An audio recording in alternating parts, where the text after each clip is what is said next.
Screen पे गालियां दे के या अश्लील गा के डबल मीनिंग बात करके, मुझे लगता है लीड में सपना चौधरी का ही नाम आएगा, क्यों वहां से ये चीजें ओरिजिनेट हुई। इतने रुपये आ जाए, लाखों रुपये आ जाते हैं, तो ऐसे में क्या है कि फिर वो कलाकार शर्म छोड़ देता है, पीछान लाग रहे ना। हालांकि वो कोर्ट में खारिज होना था, क्योंकि कोर्ट जाती है फैक्ट्स पे, वो इमोशंस पे नहीं जाती। वैसे कलाकारों को हम कहते हैं हम सरस्वती के पुत्र हैं, तो माँ सरस्वती किसी की जीप पे बैठेगी तो अच्छी बात बोलेगी ना। कि जब से चूल्हे स्टील के हो गए हैं, रिश्ते कील से हो गए। भाई ने भाई से जब एफिडेविट मांगा, खून के रिश्ते वकील से हो गए। मने मत पूछ मने क्यों तू इतनी अच्छी लागे, शान से तेरी गजब की, तेरे पर मेहर सरब की। तो रामर बेला उस शक्ति से जुड़ा लेखक है, मैं ऐसा मानता हूँ। अजय हुड्डा, वो परफॉर्मर बहुत अच्छा है, एक्टिंग ऐसे करता है जैसे यूं ही गा रहा हो। राम राम भाई साहब, खुल के बोल लाडले के नए एपिसोड में आपका स्वागत है। आज के जो मेहमान है किसी परिचय के मोहताज नहीं है, फिर भी कोशिश करूंगा कि सूरज को थोड़ी सी टॉर्च की रोशनी दिखाऊं। आज हम जिनके पास आए हैं उनका स्वाभिमान इतना बड़ा कि पहली बार जब कल्चरल एकेडमी के पद पर बैठे, सांस्कृतिक कल्याण योजना शुरू करी, और जितने भी हमारे सीनियर जो नगाड़ा वादक थे, सारंगी वादक थे, उनके लिए पेंशन की स्कीम शुरू करी। जेब इतना उस इंसान के अंदर कि दंगल जैसी फिल्म में अपना शूट कर लिया, लेकिन किसी को बताया नहीं कि मैं इस फिल्म का पार्ट हूं। डायरेक्टर साहब से कंफर्म करने के बाद तक नहीं बताया कि मैं इस फिल्म का पार्ट हूं, क्योंकि मन के अंदर डर भी था कहीं मेरा सीन काट न दे, मैं लोगों ने बता दूं बाद में फिर नहीं हो यार या के बनी।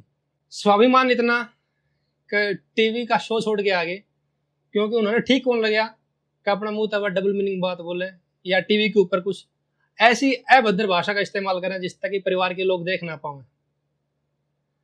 लोग बोल करें कि भाई इंसान ना बोल किसे बोलने चाहिए, तब उस टाइम पर आके बताया कि बोल इंसान ने मीठे मीठे बोलने चाहिए। ज्यादा टाइम ना लगाते हुए डॉक्टर जगवीर राठी जी बोल दे रहे मीठे मीठे। बहुत बहुत स्वागत है। धन्यवाद धन्यवाद। और सब बढ़िया? हाँ बहुत अच्छा। अभी चौपाल ऐप पर सर की फिल्म आई थी बैंगन, और बहुत अच्छा रिस्पॉन्स उस बैंगन का आने लग रहा है। तो डॉक्टर साहब, यो आपने बैंगन का भरता बनाने की गल सोची? देखो, ये बात तो तय थी कि कोई हरियाणा सिनेमा को कोई ऐसा मोड़ हम दे दें कि जो रूटीन की फिल्में बन रही हैं, पारिवारिक झगड़े हैं, या फिर कुछ ऐसी फिल्में बनी जिसमें कच्ची उम्र का प्यार दिखाया गया कुछ, तो मुझे लगा कि ये सिनेमा की एसेंस क्रिएट करने के लिए ना कुछ अच्छी स्क्रिप्ट पे काम करना पड़ेगा। मीनवाइल हमारे एक दोस्त हैं दिल्ली में, वकील साहब हैं अजय चौधरी जी, उन्होंने एक वाकया मेरे को सुनाया कि दिल्ली में ऐसा केस हुआ था कि बहुत से शब्द हम ऐसे बोल देते हैं लाइफ में जिनका अर्थ नहीं होता, लेकिन उनका अर्थ बड़ा गहरा और अश्लील होता है, गाली मानी जाती है। तो ऐसी दिल्ली में घटना हुई कि किसी ने बैंगन को प्रतीक करके गाली दे दी और वो कोर्ट में चला गया। हालांकि वो कोर्ट में खारिज होना था, क्योंकि कोर्ट जाती है फैक्ट्स पे, वो इमोशंस पे नहीं जाती। तो ये वहां से मुझे स्क्रिप्ट मिली थी, तो इसको मैंने फिर अपने इर्द गिर्द कुछ किरदारों को क्रिएट करके तब ये कहानी बनी। वास्तव में जो बैंगन देख के मतलब एहसास हुआ कि भाई हरियाणा के अंदर ऐसा काम भी हो सका है बिना किसी न्यूडिटी के, बिना किसी अश्लील भाषा के। और वो चीज एक जो बोलते हैं ना कि भाई एक टीवी का कार्यक्रम छोड़ दिया, नेशनल टीवी पे जो आने वाला था, तो हरियाणा के अंदर वो काम कैसे इंसान कर सका? नहीं, मुझे लगता है कि जो कलाकार होता है, वैसे कलाकारों को हम कहते हैं हम सरस्वती के पुत्र हैं, तो माँ सरस्वती किसी की जीप पे बैठेगी तो अच्छी बात बोलेगी ना। तो आप स्क्रीन पे गालियां दे के या अश्लील गा के डबल मीनिंग बात करके, आज का ज़माना ऐसा है कि पैसे बहुत मिलते हैं, लेकिन उसकी एवज में आप नुकसान अपना क्या कर रहे हो। आज आपने मेरी इंट्रोडक्शन में 2-3 जो शब्द कहे, मुझे लगता है उससे बड़ी कमाई क्या होगी। जब आप किसी के सेल्फ रिस्पेक्ट की बात करते हैं और आप किसी की बाउंडेशंस की बात करते हैं, जो मोरल बाउंडेशंस है मेरी, उसकी बात करते हैं, तो मुझे लगता है कि कलाकार को ऐसा ही होना चाहिए कि जब कोई उसका नाम ले तो इज्जत से ले। तो मुझे तो एक बात भी समझ नहीं आती कि जो कलाकार स्क्रीन पे गालियां दे के या गंदे गीत गा के जब अपने घर के अंदर फैमिली के साथ बैठते हो, तो फैमिली का क्या रिस्पॉन्स देता होगा, क्या मतलब मैं तो समझ नहीं पाया आज तक। क्योंकि मैं तो जिस परिवार से हूँ, जो मेरे माँ बाप ने मुझे सिखाया, या इवन जो मेरी फैमिली है, मेरा बेटा है, मेरी पत्नी है, हम तो कोई स्क्रीन पे कोई बात ऐसी आ जाए तो हम इमीडिएटली उसको बंद कर देते हैं। कारण ये नहीं है कि हमारी संकुचित विचारधारा, ऐसा नहीं है, लेकिन परिवार जो शब्द होता है ना, उसकी एक सेंटिटी होती है ना। आप वहां बैठ के अगर ऐसी चीजें देखेंगे तो फिर परिवार में रिश्ते की वैल्यूज नहीं रहती, मैं ऐसा मानता हूँ। हरियाणा के अंदर आप देखोगे तो स्टेज डांस प्रोग्राम का कल्चर बहुत ज्यादा पीक पे था, आज तो थोड़ा सा कम हो गया है। वो चाहे गौशाला भी नहीं देखते, कोई मंदिर भी नहीं देखते, कोई रामायण का मंच भी नहीं देखते। और आपका कहना मतलब इतना आपत्तिजनक, और उस डांस ने कुछ नाम भी, कुछ कला को क्या नाम दे समझ में नहीं आने लग रहा। मैं इसका कारण बताता हूँ। जब से परिवारों में बड़े बुजुर्गों से हमारे बच्चों की, हमारी नई जनरेशन की बॉन्डिंग टूटी है ना, तब ऐसा इनडिसिप्लिन क्रिएट होता है। और हरियाणा में जो स्टेज पे डांस करने वाली प्रथा है, ये हरियाणा की थी नहीं। हमारे तो सांग भी होते थे, उनमें सबको पता होता था कि ये जो डांसर बने हुए हैं ये लड़के हैं, राइट। तो एक अलग तरह का डिसिप्लिन, या चलो कोई छेड़छाड़ भी किए तो उसमें औरत की इज्जत खराब नहीं हो रही, राइट। वो एक्ट कर रहा है, उनको पता है ये लड़का है, और उस मजाक को बियरेबल मानते थे। हरियाणा में मुझे लगता है ये जो डांस की परंपरा शुरू हुई, तो मुझे लगता है लीड में सपना चौधरी का ही नाम आएगा, क्यों वहां से ये चीजें ओरिजिनेट हुई। पहले जब हम छोटे थे तो ऑर्केस्ट्रा में आते थे कुछ ना, क्योंकि अब संगीत बदला तो गीत बदल गए। गीत पे फिर वो जो डांसर्स थी, जो ऑर्केस्ट्रा में हिंदी गानों में डांस किया करते, हरियाणा में करने लगी। यहाँ सबसे बड़ा जो सवाल पैदा होता है इसकी एक्सेप्टेबिलिटी का, राइट। हरियाणा और पंजाब दो स्टेट हैं। हमारे यहाँ शराब पीते हैं, हमारे हरियाणा में शराब की अभी तक स्वीकार्यता नहीं परिवार में। पंजाब में है, वो दब के कहते हैं ना, दब के खा दब के बा। वहाँ एक्सेप्टेबिलिटी इसलिए है कि उन लोगों ने उसको खाने पीने की आदत बना लिया। और शराब के नशे से पंजाब बर्बाद नहीं हुआ, मैं आज को बता रहा हूँ। हरियाणा में शराब के नशे से परिवार जरूर टूटे हैं, लेकिन हमारा यूथ खराब नहीं हुआ। यूथ खराब हुआ हमारा जो सूखा नशा है उससे। हरियाणा में शराब की एक्सेप्टेबिलिटी परिवारों में नहीं है। इसी प्रकार ये जो जिस मनोरंजन की आप बात कर रहे हैं, इसकी स्वीकार्यता नहीं थी, एक्सेप्टेबिलिटी नहीं थी। और सांग देखने भी एक पर्टिकुलर, क्यों गांव के बाहर हुआ करते ना, तो हमारी बहू बेटियां सांग देखने जा रही, वो मलंगवाड़ा था, तो एक मनोरंजन भी हो जाएगा, दिन भर की थकान भी उतर जाएगी। लेकिन सांगों में फोक विजडम बहुत थी। ऐसा नहीं है कि सिर्फ कोई हंसी मजाक कर लिया या औरत बन के लड़के जो नचार डांस कर रहे हैं। जो मॉरल वैल्यूज सांगों में उन्होंने दिए कि भाई भाई का रिश्ता कैसा होना चाहिए, देवर भाभी का रिश्ता कैसा होना चाहिए, या माता पिता की आज्ञा का पालन कैसे करें, उन्होंने अपने देसी हिसाब से ऐसे कथानक तैयार किए, वो वैल्यूज होती थी। यहाँ दिक्कत क्या है कि जो ये प्रथा चल पड़ी है, गौशाला में भी डांस होने लगे हैं, तो कलाकारों से पहले मैं दोष दूंगा कि फर्जीवाड़े बहुत हो रहे हैं। सिर्फ कलाकार ही ऐसा नहीं कर रहे, जो गौशाला के संचालक हैं, मैं उनको भी किसने आइडेंटिफाई किया ये असली है कि नकली। मेरे पास कितने ऐसे उदाहरण है कि कुछ लोग एक गाड़ी में निकलते हैं, 5-6 लोग गौशाला की पर्ची लेके, और लोगों को इस बात पे पर्ची काटा हम गौशाला के आदमी हो, देखो होते नहीं है। तो हर लेवल पे ठगी चल रही है।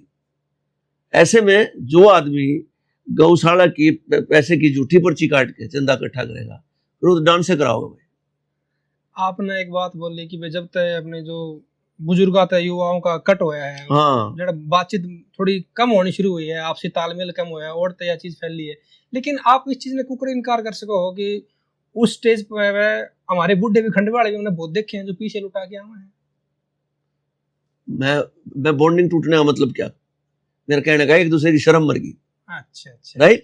मैं बात ये कहना चाह रहा हूँ, मैं मेरे को मेरे बाप की परवाह नहीं है, मेरे को मेरे ताऊ की परवाह नहीं है, ताऊ को भतीजा ही परवाह नहीं है। ताऊ भी उड़े दारू पी के जुट रहा है, वाह करण पीछे लुटाना, और भतीजा भी उड़े जुट रहा है। मैं ये बात कहना चाहता हूँ कि जब से परिवारों को एक दूसरे के प्रति रिस्पेक्ट और बॉन्डिंग खत्म हुई, तब ये काम होने लगे। इस चीज की इंतहा उस टाइम देखी, एक की 13वीं प्रचार रखी है मायो, तो भाई फिर तो यो बूढ़ा स्वर्ग में गया होगा सीधा भाई। हमारी जो सोशल रिस्पॉन्सिबिलिटी थी ना, उसकी भावना खत्म हो गई। हम विजडम को कैरी करना भूल गए। बीच में ऐसा एक गैप आया। देखो मैं बताता हूँ, जैसे कई बार आग लाग जा रहे ना जंगल में, बीच में काट दिया रहे, मैं आग को मानता हूँ ज्ञान, राइट, वो फैलता है। लेकिन ये जो ऐसी सी चीजें आई ना, वो बीच में तो कट मार गई, फिर वो फैलना बंद हो गया। और जब फैलना ही बंद हो गया, फिर चाहे कोई ज्ञान नहीं हो चाहे ज्ञान नहीं हो, सब मतलब कुएं में भांग गड़गी, ये बात होगी। इसमें क्या सारा दोष ऑडियंस का है, या फिर क्या है कि जो आप जो युवा पीढ़ी का, बुजुर्ग पीढ़ी का जो कम्युनिकेशन खत्म हुआ है उसका है, या फिर इसमें अपने जोर से अगर आप रागनी प्रोग्राम की बात करें तो उसमें भी जो हमारी महिलाएं कलाकार होया करती थी वो बूढ़े बूढ़े चुटकुले सुना दिया करती, क्या उसका कितना योगदान मानना होगा? और तो ऑडियंस कट होनी शुरू हुई है, या फिर? मैं बताता हूँ, एक आदमी है सफेद कपड़ा में, ठीक है, और बड़ा कॉन्शियस रहता है मेरा किधर दाग ना लग जाए, किधर छींटा ना लग जाए। होता क्या है कि उसका कुर्ता पजामा के एक जगह छींटा लगेगा, वो पूंछ लेगा, फिर दूसरा लगेगा, फिर थोड़े दिन में उसकी हालत ऐसी हो जाएगी वो अपने सफेद कपड़े परवाह नहीं करता। हमारे हरियाणवी कल्चर के साथ भी ऐसा हुआ कि हमारे रागनी गायक होते थे, राज किशन, मास्टर सतवीर, पाले राम, है ना, इन लोगों ने कितने बढ़िया किस्से गाए, ओरिजिनल गाए, सारे सारे लोगों ने सुने। अचानक से छींटे पड़ने शुरू हो गए। कुछ युवा रागनीकारों ने एकदम से पॉपुलर होने के चक्कर में अश्लीलता लेने शुरू कर दी। ऐसे में वो जो बड़े रागनी कलाकार थे, मुझे याद है एक रागनी कंपटीशन में राज किशन ने संन्यास ले लिया था, बोले आज के बाद नहीं गाऊंगा भाई जब इतना गंदा। ठीक है, ये कलाकार की रिस्पॉन्सिबिलिटी थी, उसने तो अपनी निभा दी, लेकिन ऑडियंस नहीं निभा पाई। अगर वो उसको कहती भाई तू इतना अच्छा गायक है और हम जो ये लोग गंदा गा रहे हैं इनको रोकेंगे, आप छोड़ के मत जाओ, यहाँ चूक हो। ये दोनों हाथों की ताली है, इकट्ठे बजती तो ताली कहलाती। तो यही एक वजह है कि आपके गाने बहुत कम आए हैं, क्योंकि आप बिल्कुल सिलेक्टेड काम करो, आप अपने गाने में बात करो किसान की जवान की, आप बात करो जो सांस्कृतिक कार्यक्रम भी आप जब भी मतलब आप स्टेज पर जाके परफॉर्म करो तो कहीं आप किसी की चाटुकारिता कौन करो सरकार की। तो क्या है कि यही एक वजह है कि आप थोड़े से बिल्कुल सिलेक्टेड से हो गए? देखो हरियाणा की कला, लोक कला को किसी ने समझा हो ना, उसका तेरे में एक बात बता दूं, पहले सांग होया करते, क्या वो पेमेंट लिया करते? वो तो अपने मंदिर का दादा खेड़ा निर्माण करवा दिया, किते कमरा बनना होता, किते स्कूल के कमरे बनने होते। ठीक है, कलाकार को भगवान हुनर इसलिए देता है कि आप समाज का भला करो जाए। ठीक है, दो रोटी आप कितने भी खा लोगे, वह क्या कि आजकल पैसे का इनपुट बहुत बढ़ गया, कमर्शलाइज हो गया, इतने रुपये आ जाए, लाखों रुपये आ जाते हैं। तो ऐसे में क्या है कि फिर वो कलाकार शर्म छोड़ देता है, पीछे आने लग रहे ना, क्योंकि हम उपभोक्तावाद में पड़ गए। किस कलाकार के पास बड़ी गाड़ी है, किसके गेल 10 बाउंसर चल रहे हैं, ठीक है, किसका कितना बड़ा ग्रुप है, लेकिन वो गा क्या रहा है इस पर किसी का ध्यान नहीं। ये इसलिए खराब होगा। और मेरे को जरूरत नहीं है, मैं क्योंकि जितना भगवान ने मेरे को दिया है मैं तो उसको भी बहुत ज्यादा समझता हूँ, राइट। और फिर आप देखो, दो तरह की बात है, पैसा सब कमाते हैं, राइट। पैसा एक आदमी, एक कलाकारा है, वो भजन गा के सत्संग करके पैसे कमा रहा है, वहीं एक और महिला जो है वो नृत्य करके पैसे कमा रही है, और तीसरे महिला अश्लील नृत्य करके पैसे कमा रही है। ये अपनी अपनी चॉइस है। तो मेरी चॉइस है कि मैं कुछ गंदा नहीं गाऊंगा, ना गंदा बोलूंगा, तो इसमें मैं ना, अच्छा मैं किसी को रोक भी नहीं सकता, अब मैं अपने आप को रोक सकता हूँ क्योंकि ये मेरी चॉइस, ये कारण। अभी आपको देखा रायता फिल्म, रायता में जी जो स्टेज पे आया है, तो रायता किस तरीके फैले आयो? रायता हरियाणवी सिनेमा का तो एक तरह से अभी फैला हुआ है। एक्चुअली क्या है कि हमारे जो ये एक दो ऐप शुरू हुए, मुझे लगता है कि थोड़ा सा इनको रिस्पॉन्सिबल बिहेव करना चाहिए। आप अपने व्यापार को फैलाएं, हमें कोई दिक्कत नहीं है, लेकिन हरियाणवी सिनेमा को मत मारें। आप कुछ भी दिखा रहे हो, टेक्निकली कैसा भी है उसको आप रिलीज कर रहे हो, ठीक है, आपके कंटेंट में कुछ भी है, किसी भी लेवल का है, आपको सब्सक्राइबर चाहिए बस। लेकिन इनको सोचना चाहिए कि कोई आदमी आपको 100-200 रुपये दे रहा है अपनी जेब से, उसने कमाए खून पसीना करके, वो अपने मनोरंजन के लिए या अपने उस चीज़ को, एंटरटेनमेंट का जो फेस है दिमाग को, उसको शांत करने के लिए आपको सब्सक्राइब करता है। तो इट डजेंट मीन कि आप कुछ भी सौंप दोगे। हरियाणवी सिनेमा का तकनीकी रूप से रायता बहुत बुरी तरह फैला हुआ है। कारण क्या है कि जो अच्छे लोग हैं, मेकर्स हैं, उनको तो ऐप वाले एक्सेप्ट नहीं करते। और जिनको वो एक्सेप्ट करते हो अच्छा काम नहीं कर सकते। कितने लोग छोड़ छोड़ चले गए, काम नहीं करते उन ऐप के साथ। तो अगर ऐसी क्वालिटी हुई तो मैं तो खुद मना करने लगा हूँ। मैं पूछ लेता हूँ किस ऐप के लिए, फलां के लिए, मुझे काम नहीं करना। बस ये कारण है। आपने बॉलीवुड में काम करे, आपने दंगल में काम करे, आपने सितारे जमी पे काम करे है, आपने कई काम ठुकरा भी दिए, आपने पाताल लोक का काम आपने ठुकरा हाँ, दिया। वो उसमें वो जो स्क्रिप्ट थी ना उसमें गाली गलौज था, तो मैं ऐसा करता नहीं और मैंने करना भी नहीं। भाई मैंने नहीं बनना स्टार माँ बैठ करके यार, सीधी सी बात है। मैं तो कोई मेरी बात पे किसी के दिल में कोई उमंग उठे, किसी के दिल का दर्द शांत हो।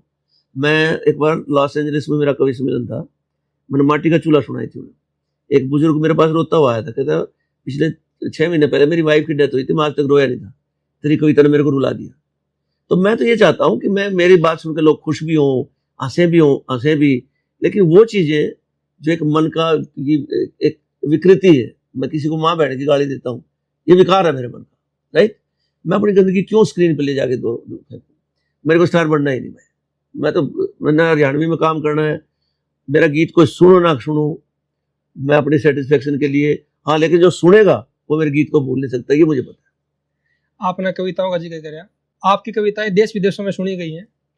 आप यूके में गए तो आपने बड़ा फ्री के पैग मिले, आप पाकिस्तान में गए तो आपने बच्चे की शेरवानी फ्री में मिली। हाँ, बस ये है अपना अवार्ड। तो यूके में गया, वहाँ जो पाकिस्तानी एक बंदा था जो काउंटर में था, वो हमारी कोई पार्टी थी उस दिन, तो उसने मेरे को पहचाना और वो मेरे को एक साइड ले जाकर उन्होंने बड़ी आवभगत की, क्योंकि बॉलीवुड का जलवा बहुत बड़ा है। बॉलीवुड की फिल्म में छोटा सा रोल करना भी आप सारे संसार में दिखते हो। वो हमेशा याद रहे लोगों के, हाँ वो लाडू खाने वाला सीन आपने कराया था जी। तो बड़ी फिल्म में काम करने का बड़ा ही पुरस्कार मिलता है और उससे बहुत प्यार भी मिला, पहचान भी मिली। हालांकि मैं उससे राजी नहीं था, मैंने ऑडिशन भी ऐसे उतरे मन से दिया था कि मेरे को छोटा रोल करना नहीं है, क्योंकि मैं इस बारे में स्पष्ट था भाई मेरे को नहीं करना है रोल। तो लेकिन उन्होंने कहा भी आप ऑडिशन तो दे दो, कोई दिक्कत नहीं, क्योंकि ना होता क्या है कि आपकी जब रियासत छोटी हो ना, लेकिन अगर आप उसके राजा हैं तो फिर राजा ही है। मतलब अदरवाइज कह रहा हूँ ये बात, आप चाहे छोटे से किसी द्वीप के राजा हैं। मैं हरियाणवी में जितना मैंने काम किया लोग मेरा आदर करते हैं, तो मुझे लगता है कि मेरा यहाँ कुछ ना कुछ एग्जिस्ट करता हूँ। तो ऐसे मैं दंगल देखी तो हरियाणा में भी जानी थी, तो मैंने मना किया, भाई मैं नहीं करता भाई, हम कितने भी खड़ा करते हो यार, क्यों मेरी झंड कराओ। तो उनका जी आप ऑडिशन दे दो। और लोग गई खड़ा पाछे भीड़ में, भाई क्या स्टार है। तो बोले जी ऑडिशन दे दो, आप मत करना। ऑडिशन दे दिया, वहाँ से आमिर खान ने पहले झटके उसको ओके कर दिया, वहाँ से मैसेज भी आ गया। तो फिर भी मैं कहा यार मन नहीं करना रोल डाल हो रहा है। अच्छा, उन दिनों ज़्यादा से एक्टर बनने का विचार भी नहीं था सीरीज में। तो फिर सितंबर के आसपास, शायद 2016 से पहले की बात है, तो उनका बुलावा आया, तब भी मैं उसमें था टेलीफोन में, जाऊँ ना जाऊँ, जाऊँ ना। तब मेरी वाइफ ने कहा अगर ये आमिर खान के साथ सीन है तो इट विल काउंट और ये रजिस्टर्ड होगा, आपको जाना चाहिए। चलो मैं करने के बाद मैंने किसी तक बताया भाई मैंने जब बोर मारा आमिर खान के बाई चांस ना पाऊँ फिर खाम खा और ज़्यादा फजिए तो हाँ, एडिट में कई सीन कट जाते हैं। लेकिन फिर वो जब फिल्म रिलीज हुई उसके बाद एक दो लोगों के फ़ोन आए, तब मैं इसको देखने गया था, मेरा क्या काम है देखता। हाँ, इस फिल्म में सितारे जमी पे मुझे पता था मेरे 4-5 सीन है, इसमें अच्छा रोल था मेरा। तो आप आमिर खान को कुछ ज़्यादा पसंद आ गए कि हर बार उनकी फिल्म आप? हाँ, कोइंसिडेंस है। मैं तो आमिर सर के साथ ये मजाक भी कर रहा था, मैं कहा देखो दंगल के बाद आपने मेरे को उसमें नहीं लिया, ठग ऑफ हिंदुस्तान में फिल्म पिट गई, फिर एक और में नहीं लिया, फिल्म पिट गई, अब सितारे जमी पे लिया तो ये चल लगे रो चली गई फिल्म। तो आमिर खान साहब अगर आपको फिल्म चलानी है तो देख लो। ये मैं उनसे मजाक करता था, मुझे मैं लकी हूँ मैं आपके लिए। आप कविता पाठ भी करो, आप गाने भी करो, आप लिख भी ले हो, आप एक्टिंग भी करो, आपने ज्यादा स्वाद कौन सा काम हुआ है? मैंने सारे काम आऊँ स्वाद आ, जिसमें मेरी किसी बात से, जैसे मैं भास्कर में भी लिखता हूँ, हर शनिवार को मेरा एक कॉलम आता है, उसको बहुत लोग पढ़ते हैं। तो चलते चलते कोई अच्छा बुजुर्ग व्यक्ति मेरा हाथ पकड़े कह दे भाई इतना पढ़ू हूँ मैं हर शनिवार, मेरे को बड़ा अच्छा लगता है। मेरी किसी बात से किसी ने सुख मिले वही बात मेरे को अच्छी लगती है। हाँ, लेकिन मुझे लगता है अगर मेरे को सबसे पूछा जाए कि मैं सबसे अच्छा क्या हूँ, तो मुझे लगता है मैं लेखक अच्छा हूँ, मैं लिखता अच्छा हूँ और एक्टर भी अच्छा हूँ मैं, और मेरा गाना भी खूब बढ़िया चल रहा है। मंच पे होल्ड भी आपका बहुत जबरदस्त है। और मुझे नहीं लगता कि 16 साल किसी का गाना चल रहा होगा, बोलते रहे मीठे मीठे, ये 16 साल से ट्रेंडिंग में है। तो ठीक है, भगवान की कृपा है, और नीयत ठीक हो तो सारे काम बढ़िया। मैं अपनी नीयत ठीक रखता हूँ, बस बात करता राठी साहब, हमारे इंटरव्यू में एक सेगमेंट आ गया है, खुल के बोल लाडले। हूँ। तो आपने खुल के बोलना, मैं कुछ कुछ कलाकारों के नाम लूंगा, हाँ। आपका जो मन में हो उसके बारे में वो बोल उसको। मासूम शर्मा इंसान बहुत अच्छा है, लेकिन उसने जो यूएसपी पकड़ रखी पॉपुलर होने की, वो थोड़ी सी गड़बड़ है। सोमवीर कथुरवाड़ बहुत कमाल का, इज सुपर। आज के दिन उसके बराबर हरियाणा कोई गायक नहीं है। वो गाना जानता है, हरियाणा का फोक जानता है, उसके गले में माँ सरस्वती है, वो सबसे टॉप सिंगर आज के दिन।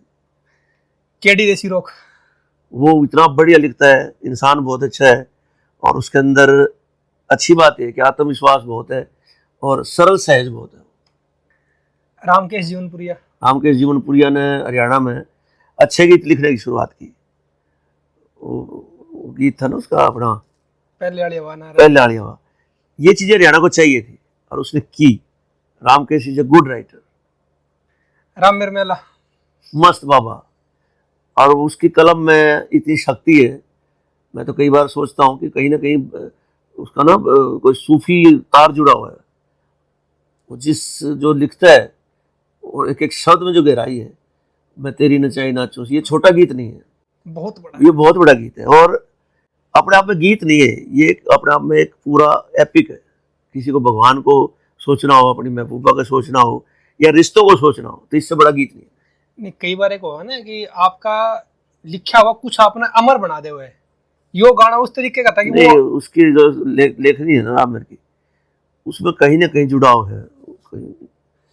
होता है किसी कलाकार का ना, जुड़ जाता है वो, तो राम बेला उस शक्ति से जुड़ा लेखक है, मैं ऐसा मानता हूँ। अजय हुड्डा, वो परफॉर्मर बहुत अच्छा है, एक्टिंग ऐसे करता है जैसे यूं ही गा रहा हो। बट हरियाणा को, कुछ लोगों ने हरियाणवी को स्टारडम दिया है, हरियाणवी की इज्जत बढ़ाई है। बड़े बड़े शो में जहाँ अंग्रेजी गाने चल रहे हो, जहाँ साउथ के गाने चल रहे हो, वहाँ अजय हुड्डा का जो गाना वो परफॉर्म करता है, तो हरियाणवी को स्टारडम दिया। ढांडा न्योड़ी वाला, वो तो उससे ऊपर है, वो तो गाता भी है, और उसने उस नब्ज को पहचाना कि इंटरेस्ट लेवल पर हरियाणवी कैसे लेके जाए। तो उसके कुछ गीत मैंने सुने हैं, बढ़िया है। आपका चहेता विश्वास चौहान, वो स्टैंड अप कॉमेडियन है, और आजकल कमेंट्री भी करते हैं। रचनात्मकता बहुत है उसमें, सोचता बहुत है, थिएटर का बहुत बड़ा कलाकार है, और वो अलग से एक स्ट्रीम है हरियाणवी का। आपके कई बार कुंडी उड़ जी रहा है दरबारी कवियात है कि भाई जो दरबार के जुन से कवि हो गए, दरबार के जुन से गायक हो गए, दरबार के जुन से लेखक हो गए, आप उस लाइन में कदे गए नहीं, तो शायद उसका हो सकता है अपना पर्सनल लेवल पर, निजी तौर पर वित्तीय नुकसान भी सहन करना पड़े हो कि हाँ आज इसने कवि सम्मेलन में बुला लिया, आपने वाहवाही नहीं करी, दूसरा नहीं बुलाया। कोई बात नहीं, उससे कोई फर्क नहीं पड़ता। और समय और स्थितियां ना हर एक आदमी की अपनी अपनी होती है। मैं भी कभी चौटाला साहब के साथ था, मैं उनको व्यक्तिगत रूप से बहुत, हालांकि वो चले गए हैं, लेकिन वो एक अलग ही एक ताकत का नाम थे वो। तो हो सकता है जब मैं उनके लिए काम करता हूँ मुझे भी लोग दरबारी कहते होंगे। आज जो लोग दरबारी है उनकी अपनी अपनी मजबूरियां हो सकती हैं, अपने अपने उद्देश्य हो सकते हैं, या अपनी अपनी महत्वाकांक्षा, तो इसमें मैं बुरा नहीं मानता। आज के टाइम पे फिर जो अभी जो नए कार्यभार सौंपे गए हैं एडिशनल डायरेक्टर के, उसमें हमारे अमित सैनी रोहतकिया जी, हमारे बिंदर दनोदा जी, और एक भाई और हैं शायद उनका मैं नाम भूल रहा हूँ, गगन हरियाणवी, तो आपको लगता है कि ये अपने पद के साथ जस्टिफाई कर पाएंगे? या प्रमोद ऐसा है, जब आप किसी संस्थान के अध्यक्ष बनते हैं या रिप्रेजेंटेटिव बनते हैं, दो तरह के स्ट्रीम होते हैं सरकारी काम में या किसी भी संस्थान में। एक तो आपकी कलात्मकता होगी, एक आपका प्रशासनिक स्किल क्या है, राइट। मैं कला अकादमी में सबसे जो मेरे को मौका मिला था, तो वहाँ जाके मैंने खुद के परफॉर्मेंस करने की कभी नहीं सोची। मुझे ये था कि मैं प्रशासक के रूप में मैं यहाँ क्या काम कर सकता हूँ, और उसी के तहत मैंने हरियाणा भर के कुछ ऐसे कलाकार छांटे थे जो बेचारे अब काम करने में सक्षम नहीं है। मैंने चौटाला साहब से कहा कि उनकी पेंशन करवाई थी। तो जब आप ऐसे पद पर बैठते हैं ना, अब दिक्कत क्या है कि ये तीनों लोग परफॉर्मर हैं, राइट। फाइलें सरकारी बजट आना, योजनाएं लाना, ये एक अलग स्किल है। तो मैं तो उनको फ़ोन भी किया, गगन को तो मैंने फ़ोन भी किया था कि भाई किसी भी प्रकार की कोई भी सहायता हो। हाँ, लेकिन मैंने एक बात गगन को जरूर कही थी, भाई कलाकार के अंदर भगवान बसता है और भगवान ना किसी को तंग नहीं करता। तो कोई ऐसी परंपरा हो कि कलाकारों को पैसे खाने की परंपरा हो तो वो मत तो अपनाइए। मैंने उसको कहा है भाई कलाकार के अंदर भगवान होता है, बेईमानी नहीं होते कलाकार। राठी साहब, आपकी एक कविता है, एक तो भगत सिंह जी पे आपकी कविता है, एक आपकी माटी का चूल्हा। अगर आपने ठीक लगे, अगर समय इजाजत दे रहे तो उसकी मैं एक पोर्शन सुना देता हूँ आपको, 2-3 उसके जो हाईलाइट्स हैं कि पहले जब हम खाया करते रोटी तो इस बात पर लड़ा करते, इस बात जब हम खाया करते रोटी तो सोचा करते कोई मेहमान आवा हमारे साथ खावा रोटी। अरे ले ले यार एक और ले ले रोटी, अरे ले लेने यार मेरा नाम की ले ले रोटी। और वक्त का कैसा दिवाड़ा पिटा सजनो, आज हम बैठे सोचा सा मेहमान जाओ तो हम खावा रोटी। उसी का एक 4 मेन लाइनें हैं कि जब से चूल्हे स्टील के हो गए हैं, रिश्ते कील से हो गए। भाई ने भाई से जब एफिडेविट मांगा, खून के रिश्ते वकील से हो गए। एक और पोर्शन है इसका कि जब हम छोटे थे इस बात पर लड़ा करते कि माँ मेरी है, माँ मेरी है, ये हम बड़े हो गए, आज इस बात पर लड़ा के माँ तेरी है, माँ तेरी। तो मानवीय संवेदनाओं पे मैंने जो भी कविताएं लिखी तो वो हर जगह स्थापित हुई हैं, सबने समझा उस दर्द को और काफ़ी प्रशंसा मिली। मैंने पहली बार आपको लाइव सुना था कुरुक्षेत्र यूनिवर्सिटी में, वो भगत सिंह की कविता थी। उसमें एक लाइन बड़ी कैची सी है, बोला सल्यूट मारेगा बूट का बूट मारेगा, ले लेना बाबू 50 खाओगा। वो ये जो हम अपनी विरासत को खोते जा रहे हैं, या फिर क्या है कि हम जो दाएं बाएं भटक से गए हैं, तो क्या लगता है कि कविताएं उनको सही राह दिखा सकती है या सही राह पे लाने का? देखो विरासत के ना, विरासत अपने के जो सहेजते हैं उसके कंफर्ट बदलते रहते हैं, राइट। आज भी बहुत लोग काम कर रहे हैं। विरासत को सहेजना जो है ना, वो म्यूजियम खोलने से नहीं सहेजी जाती। विरासत सही जाती है कि आपके इंस्टिंक्ट जो है ना, मैं आपको एक छोटी सी बात बताता हूँ। हरियाणा के 2 आइकन हैं, जवान और किसान। ये जो हरियाणा के इंस्टिंक्ट है ना, जो स्पष्टवादिता, दिलेरी, किसी के गरीब की मदद करना, खड़तल बात करना, विरासत ये है हमारी। विरासत ये नहीं कि मैं धोती कुर्ता बांध के खड़ा, मैंने अपनी विरासत से ना। विरासत मेरी ये है कि अगर मेरा बाप फौज में था तो बेटे में भी इतनी हिम्मत होनी चाहिए कि देश पे संकट आवे और मैं वर्दी पहने गुरेज ना करूँ। बाप अगर बहुत बड़ा किसान है तो बेटा अपनी जमीन से भागे ना, इस बात पर गर्व करे कि मैं धरती का सीना चीर कर अनाज। ये है विरासत हमारी। हम विरासत किसको मान बैठे हैं भाई? दामन पेरा करते, चुंदरी ओढ़ा करती माँ ताई मारी, या धोती बांधा करते खिड़के। दिस इज नॉट विरासत। विरासत हमारी इंस्टिंक्ट है कि हरियाणवी आदमी कैसे जीता है, हरियाणवी आदमी मुसीबत पड़ने पर क्या रिएक्ट करता है, हरियाणवी आदमी अपने से छोटे की मदद कैसे कर सकता है, हरियाणवी आदमी समाज में हर वर्ग से प्यार कैसे कर सकता है। इसको हरियाणवी बोलते हैं। राठी साहब, थोड़ी इसमें माइक में दिक्कत आ गई, एक बार आप गाना सुना दोगे ना, बोलते रहे मीठे मीठे, ठीक हो जाएगा ये। अच्छा ओके, ये माइक अच्छा इसको सब लोग आते हैं, अच्छी बात है, गाना चाहिए। हाँ, लेकिन कुछ लोग कहते हैं कि मेरी आवाज़ में जचता है, हालांकि मेरी आवाज़ इतनी अच्छी नहीं है, फिर भी मैं कोशिश करता हूँ। बात तेरी साची लागे, मने मत पूछ मने क्यों, तू इतनी अच्छी लागे, शान से तेरी गजब की, तेरे पर मेहर सरब की, तू खुशबू की लड़ी से मेरे ते दूर खड़ी से क्यों बोल तेरे मीठे। ये गीत मैंने 2010 में रिकॉर्ड किया था, और इससे जो उस टाइम सीडी भी क्या करती, आज से 16 साल पहले की बात है, 2 लाख रुपए की इनकम हुई थी। मैंने अपने विश्वविद्यालय के जो दिव्यांग बच्चे हैं उनके लिए मैंने डोनेट कर दिए थे ये पैसे। तो मैं कला को ऐसे ही मानता हूँ कि भगवान अगर आपको कोई गुण देता है तो समाज की सेवा के लिए देता है। आप देशभक्ति का मतलब ये नहीं होता कि भाई आप जाके बॉर्डर पे खड़े हो जाओ, आप अगर सार्वजनिक स्थान पर बीड़ी पीना बंद कर दो, यह भी एक तरीके की देशभक्ति है। अगर आप हरियाणवी संस्कृति ने आगे लेकर जाना चाह रहे हो या फिर ले जाने की कोशिश कर रहे हो, तो जरूरी को नहीं भाई आप न्यूज में खंड के बतुर्रा बांध के न्यू डोगा लेके चलो। यही बताया। आप अपने जो से विचार है, जो हरियाणा की अपनी संस्कृति है कि भाई थोड़ा सा नरमाई तक कोई चीज कड़क कुकर के ही जा सके है, हाँ। यह अपनी संस्कृति है, यह अपनी विरासत है।